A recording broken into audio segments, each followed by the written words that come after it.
বার আসরের পর আপনি এই দোয়াটি করুন, আপনার দোয়া কবুল হচ্ছে না, আপনি খারাপ অবস্থায় আছেন, অশান্তি অভাব আছেন, মাগরিবের আগে ইনশাআল্লাহ আপনার ফলাফল দেখায় দেবে ইনশাআল্লাহ, নিজের মধ্যে ফলাফল দেখতে পাবেন ইনশাআল্লাহ। আপনি আমলটি করুন, আল্লাহ তাআলা আপনার রিজিকে বরকত দান করবে, মনের সব আশা পূরণ করে দেবে ইনশাআল্লাহ। আপনি শুক্রবার আসর নামাজের পরে জায়নামাজ থেকে উঠবেন না, জায়নামাজে বসে থাকবেন, কিবলামুখী থাকবেন, কারোর সঙ্গে কথা বলবেন না। 10 বার দুরূদ শরীফ পাঠ করবেন।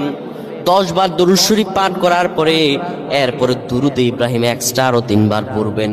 এরপর আপনি পড়বেন ইয়া হাইয়্যু ইয়া কাইয়্যুম ওয়া তুবু ইয়া যাল জালালি ওয়াল ইকরাম 2 বার পড়বেন।